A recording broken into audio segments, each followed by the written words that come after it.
I am Christopher John Bjerknes. It is October 28th, 2022.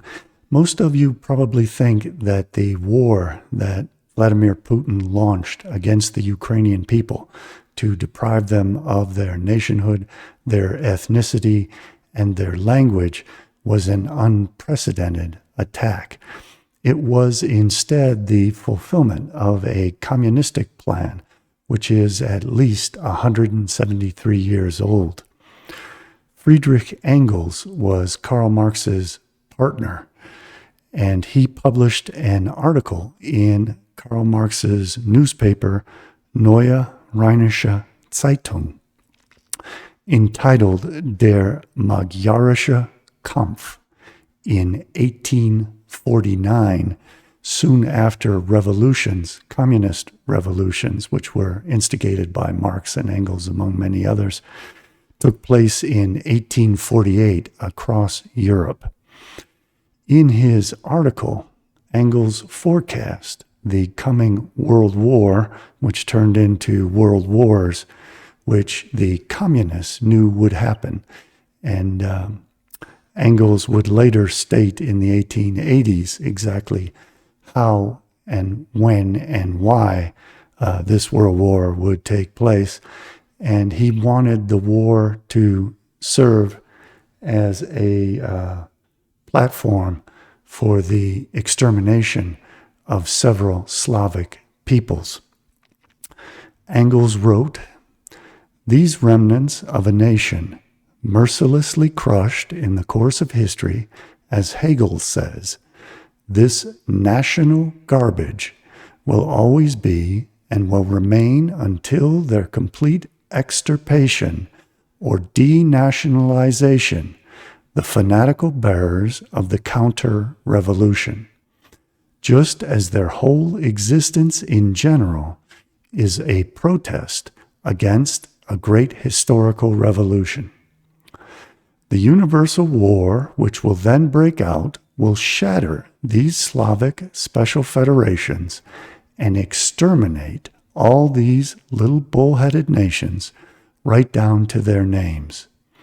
The next world war will not only eliminate reactionary classes and dynasties, it will also erase entire reactionary peoples from the face of the earth. And that constitutes an improvement." So Engels, after the revolutions of 1848 had failed, wanted to eliminate all the counter-revolutionary peoples. He saw the Slavs as especially counter-revolutionary peoples. He had a genetic hatred of the Slavs, wanted to denationalize their countries, internationalize them, and exterminate them. This plan was carried forth. Engels and Marx, of course, knew that the World War was coming, and it turned into 3 world wars, and we are in the middle of the 3rd now. Joseph Stalin set about with his partner, Lazar Kaganovich. He was married to Lazar Kaganovich's sister, Rosa Kaganovich. They set about to exterminate the Ukrainians by deliberately destroying their food, by killing off their bourgeoisie, by killing off all the landowners and farmers so that they would starve to death. They succeeded in killing 11 to 15 million Ukrainians as part of the plan of Marx and Engels to eliminate the reactionary, so-called reactionary Slavic peoples. This is Lazar Kaganovich. The Wikipedia article correctly notes that Lazar Kaganovich played a role in enforcing Stalin's policies that led to the Holodomor. Kaganovich engineered the whole thing. He wanted to fulfill the Marxist plan to exterminate the Slavic peoples, and he focused his hatred on the Ukrainians. The National Socialist Germans under Adolf Hitler helped to slaughter many millions more of the Ukrainian people. Then Joseph Stalin also participated in that slaughter.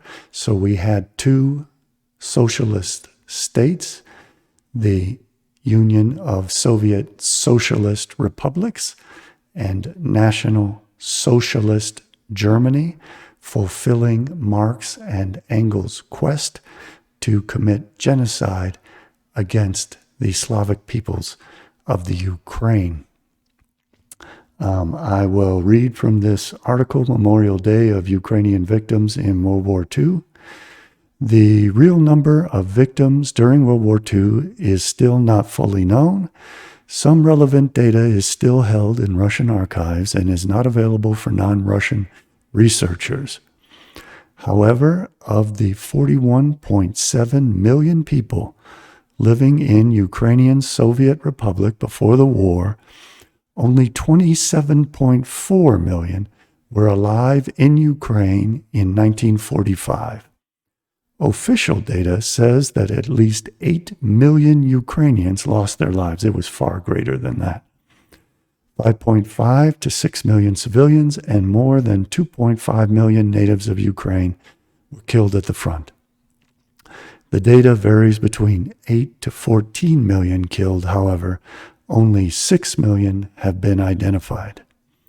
Remarkably, in December 2010, the president of the Russian Federation, Vladimir Putin, mentioned in an interview that the Soviet Union could have won the Second World War without Ukrainian forces.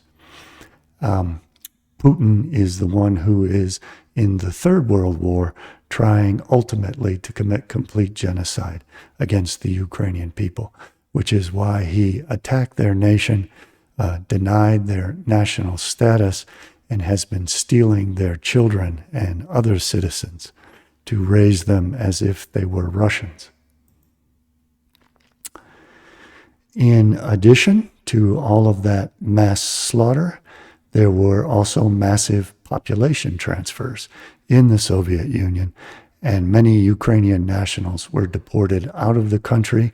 The Crimean Tatars were almost entirely removed from Crimea, and then Russians were transplanted into Crimea and into Ukraine in order to create a future pretext, which communist Vladimir Putin is today exploiting to deny the nationhood of Ukraine and to claim them as if they were Russians who were oppressing other Russians.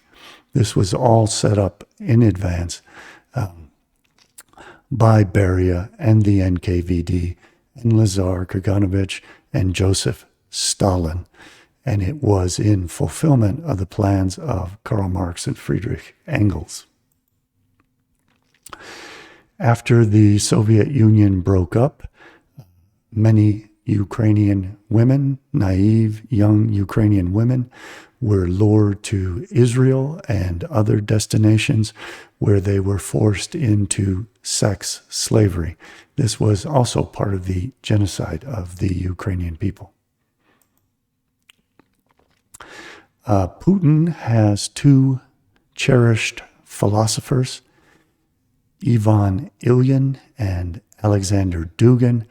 Both of these philosophers deny the existence of the Ukrainian people, and Dugan has openly called for the genocide of the Ukrainian people. Ivan Ilyin, the Wikipedia article on him states, in his 1949 article, Ilyin argued against both totalitarianism and formal democracy in favor of a third way of building a state in Russia. Facing this creative task, appeals of foreign parties to formal democracy remain naive, light-minded, and irresponsible. Being a proponent of Ukrainophobia, for Ilyin, any talk about a Ukraine separate from Russia made one a mortal enemy of Russia.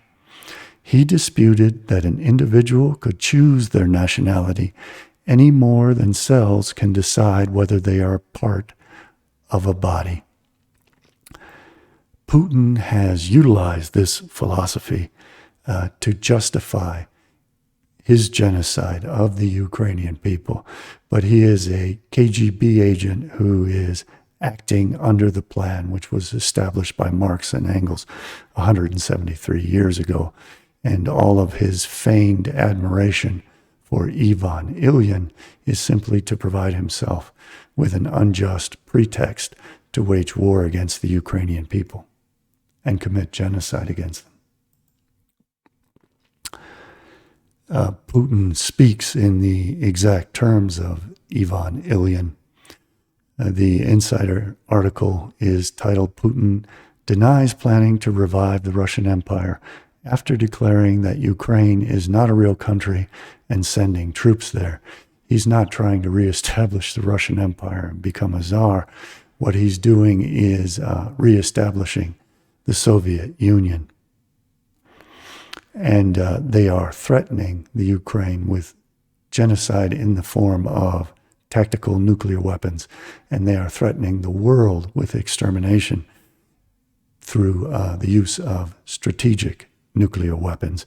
And they are doing that to intimidate the world out of helping the Ukrainians to defend themselves from this genocidal communist attack, which has been planned for at least 173 years. And Putin's pretext that he's simply trying to keep Ukraine from joining NATO is farcical, given the demonstrated history of what he and Dugan have said and what Engels said 173 years ago, what Stalin did, what Beria did, and what Kaganovich did to wipe out the Ukrainian people. This has absolutely nothing to do with NATO. NATO has never attacked Russia. It is Russia who is instead being aggressive against Ukraine, but it is being aggressive against Ukraine because it is a Marxist state run by a KGB agent, Vladimir Putin, who is under the direction of the same forces who had directed Marx and Engels. Alexander Dugan openly called for the genocide of the Ukrainian people. He wrote, "I can't believe these are Ukrainians. Ukrainians are wonderful Slavonic people, and this is a race of bastards that emerged from the sewer manholes. We should clean up Ukraine from the idiots. The genocide of the cretins is due and inevitable." Alexander Dugan is a communist. He was one of the proponents of National Bolshevism, as the Wikipedia article points out, citing Alexander Dugan. This genocide is not only the mass slaughter of Ukrainians, it is also the mass deportation of Ukrainian citizens and their children, and deporting the children of a population in order to raise them as if they were of a different nation or ethnicity is one of the definitions of genocide. I will read from Secretary of State Blinken's article. Estimates from a variety of sources, including the Russian government, indicate that Russian authorities have interrogated, detained, and forcibly deported between 900,000 and 1.6 million Ukrainian citizens, including 260,000 children from their homes to Russia, often to isolated regions in the Far East. That's genocide by definition. This genocide is also forcing Ukrainians to flee the nation in a refugee crisis. The Wikipedia article on 2022 Ukrainian refugee crisis states, "An ongoing refugee crisis began in Europe in late February 2022, after Russia's invasion of Ukraine, over 7.7 million refugees fleeing Ukraine have been recorded across Europe, while an estimated 8 million people had been displaced within the country by late May. The Chernobyl disaster, in which the nuclear power plant melted down, was attributed to human error, but I suspect it was deliberately done as part of the ongoing Marxist attack on the Slavic people to exterminate and commit genocide against the Ukrainian people. That is Lazar Kaganovich, who led the Holodomor attack to starve out the Ukrainians and exterminate them.